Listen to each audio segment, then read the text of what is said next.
and a very warm welcome to Thorough Newspaper Analysis, which is presented to you by Lawsico. Today, we'll discuss important articles from the newspaper of 12th April 2021.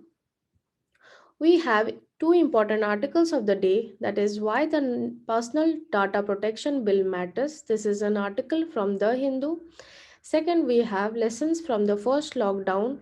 It is an article from the Indian Express. Thirdly, we have some items in the news in flash.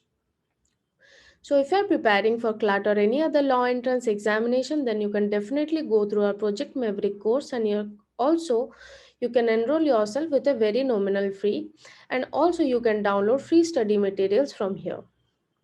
The MCQ question for the day is: exclusive economic zone is an area beyond and adjacent to the territorial waters, and the limit of such zone is option A 200 nautical miles from the baseline, option B 300 nautical miles from the baseline, option C 100 nautical miles from the baseline, and option D 1000 nautical miles from the baseline. You can write your answer in the comment section below. The descriptive question for the day is: Personal Data Protection Bill 2019 could play a big role in providing robust protection to users and their personal data. Comment. You can write your answers in 250 to 300 words. So, moving ahead, the first article of the day is regarding the Personal Data Protection Bill. With more people participating in the digital economy, the number of data breaches has also increased. As we know, the use of internet has increased enormously, and therefore the instances of data breaches has also frequented more often.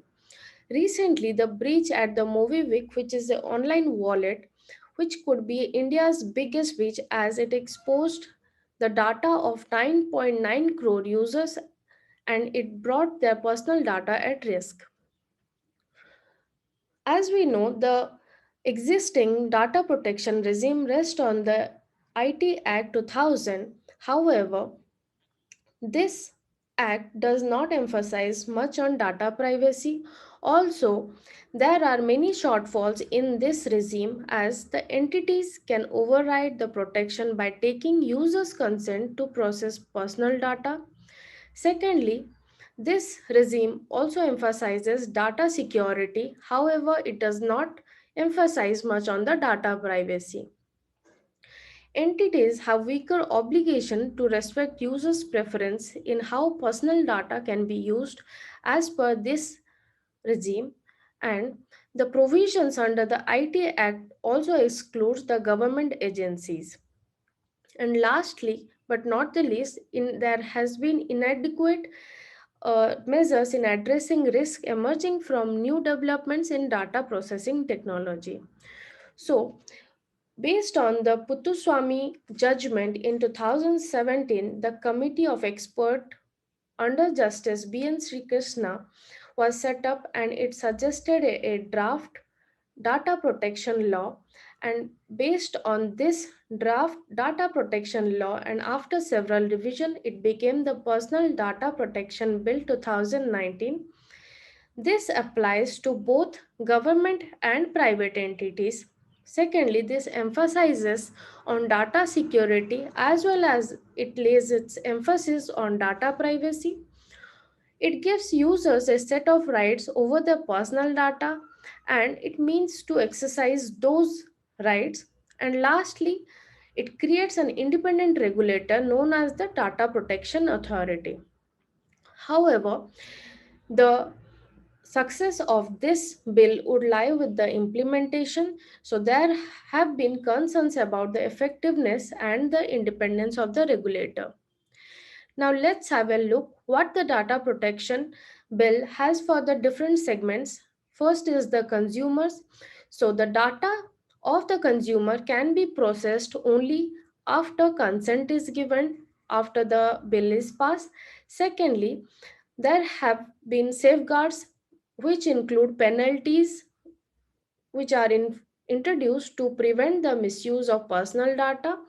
And thirdly, all data to be categorized into three heads, that is general, sensitive, and critical, so that the sensitive and critical data can be used in a very sensitive manner. Let's have a look what the government and the regulatory bodies have in the data protection bill. So the government will have the power to obtain any user's non-personal data from companies, which was a hindrance previously. Secondly, the bill mandates that all financial and critical data has to be stored in India. Thirdly, the sensitive data has to be stored in India but can be processed outside only with consent. So, what's there for companies at the end? So, the social media firms have to formulate a voluntary verification process for users, which was absent previously. Secondly, the sharing of data without consent can entail a fine of 15 crore or 4% of global turnover, which has already been done by the GDPR compliances in the European countries. So now this is going to be implemented in India also. And thirdly, data breaches or inaction will entail a fine of rupees 5 crores or 2% of global turnover. So moving ahead, we have the second article of the day is regarding the lessons from the first lockdown. So why this is in news? First of all, as we know, India is entering into the second wave or the second phase of COVID-19 pandemic, and based on it many states have announced partial lockdowns and are also in talks to impose full lockdowns. As we know, the brunt of the pandemic was mainly faced by the migrant laborers. And as per the relevant data or the study by ICRIER, six states, that is Bihar, Chhattisgarh, Jharkhand, Odisha, UP, and West Bengal, account for two-thirds of the reverse migration witnessed during the first lockdown. That is, the people who had migrated to different parts of the country had to come back to their own state. However, after returning, they could not find enough support or enough way of earning in their native state. More than 38.6% reported having no work after returning to their native place. Also, the household incomes of the migrants fell by 85% in the first wave, as there were concurrent lockdowns and there was no opportunities for income in the native states or the native places, and only 12% migrants had access to subsidized pulses, and only 7.7% were engaged under Manrega. Lastly, only 1.4% migrants reported getting any skill upgradation in their native place. So there were huge losses and problems faced by the migrant laborers. They couldn't sustain in their native places, and before lockdown reopens, they all some of them had to get back to their migrated areas and had to start earning there for their living. So the lessons learned should be used in the second wave, as per the author of this article. He says there is a need to digitize all data on migrants to formulate an action plan. As we know, the in the last phase, that is the first phase of lockdown or the first wave of pandemic, there was no digitization of data of migrants, and therefore they were also not compensated effectively. So therefore the author suggests here that there should be digitization of the data of the migrants, so that an action plan can be formulated based on this. And this need is to be backed by a periodic database on migrants for every 5 years. Secondly, it is suggested that portability of entitlements and social safety nets need to be priorities. That is, the one nation, one ration card has to be brought at this point of time, so that they can access their social safety net and their entitlement at any point of the country.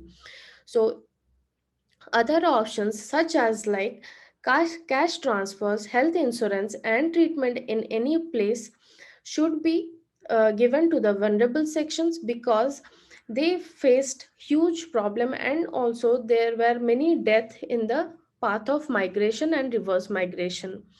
The scale of work under Manrega could be broadened to absorb a wide range of skilled and unskilled workers. As we know, in the first wave, it was seen that the as the Manrega absorbs only a certain number of people from a village, therefore, and because many people had did reverse migration and had come back to their villages, they could not get into the Manrega and could not get the benefits out of it, because of which they could not earn a living and could not be skilled also.